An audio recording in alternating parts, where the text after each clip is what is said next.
करीब 100 दिनों से अमेरिका ईरान के बीच चल रहा टेंशन अब सुधरता हुआ नजर आ रहा है। अल जजीरा की रिपोर्ट के मुताबिक बीते दिनों दोनों देशों की स्विट्जरलैंड में हुई टेक्निकल बातचीत को सफल बताया है।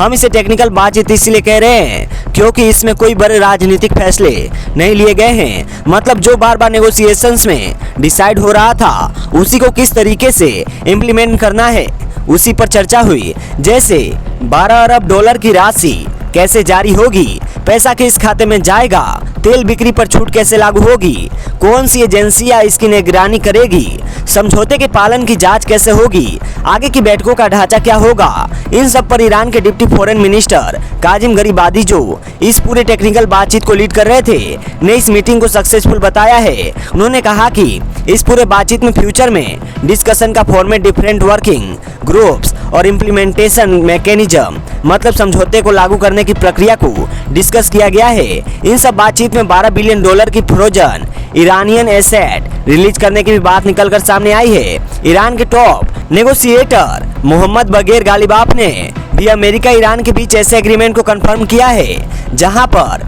यहाँ पर फ्रोजन एसेट्स का मतलब ईरान का वो पैसा जो विदेशों में पड़ा है लेकिन सेशन की वजह से ईरान उसे इस्तेमाल नहीं कर पा रहा था, जिस पर अमेरिका की भी प्रतिक्रिया आई। अमेरिकी राष्ट्रपति डोनाल्ड ट्रंप ने कहा कि यह सारे पैसे अमेरिकन प्रोडक्ट्स खरीदने के लिए इस्तेमाल होगा।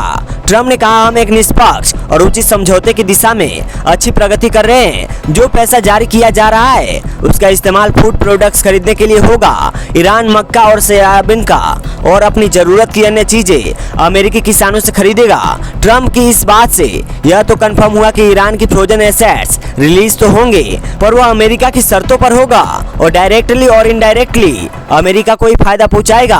अब दूसरा बड़ा मुद्दा ईरानियन ऑयल और उससे रिलेटेड सेशंस का था, जिस पर अमेरिका के फाइनेंस मिनिस्ट्री ईरान ऑयल और पेट्रोकेमिकल प्रोडक्ट्स पर 60 दिन का छूट देने का ऐलान किया है। अल जजीरा की रिपोर्ट के मुताबिक अमेरिकी पत्रकार एलन फिशर ने इस मामले में बताया कि पिछले 24 से 28 घंटों में जो हुआ वो बहुत अहम है क्योंकि यह ईरान के ऑयल इंडस्ट्री पर अमेरिका की ओल्ड सेशंस पॉलिसी में बड़ा बदलाव है। फिशर ने आगे कहा कि कई सालों से ईरान सेशंस के बावजूद तेल बेचता रहा लेकिन उसे तेल काफी कम कीमत पर बेचना पड़ता था। ऐसा इसीलिए था क्योंकि दूसरे देश अमेरिका सेशंस का उल्लंघन करने से डरते थे। अब ईरान अपना तेल पूरी कीमत पर बेच सकेगा जिससे उसकी इकोनॉमी में करोड़ों डॉलर आएंगे।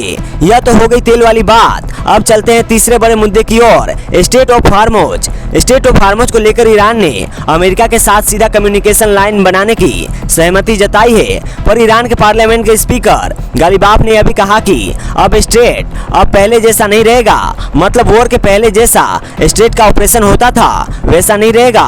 फिर भी ईरान इंटरनेशनल लॉ को मानेगा। कुल मिलाकर दोनों देश स्विट्जरलैंड के एमओयू को सफल बता रहे हैं पर साथ ही इसमें अपनी शर्तें भी जोड़ रहे हैं, कभी पैसों को लेकर तो कभी टाइमिंग को लेकर। मतलब जरा सी भी अगर बात इधर उधर हुई तो यह एमओयू फ्रेजाइल बन सकता है। ये एमओयू किस हद तक सफल होगा यह तो वक्त ही बताएगा। फिलहाल इस खबर में इतना ही। एक जरूरी सूचना, यूपी के मुख्यमंत्री दावा कर रहे हैं कि बिजली की कोई किल्लत नहीं है। ऊर्जा मंत्री कह रहे हैं लोगों को गर्मी सहने की सीमा कम हो गई है, लेकिन यूपी के लोग क्या कह रहे हैं चलिए आपको अपने रिपोर्ट में बताएंगे। आज के वीडियो में सिर्फ इतना ही। मिलते हैं नेक्स्ट वीडियो में, तब तक के लिए टाटा एंड बाय बाय। जय हिंद, जय भारत।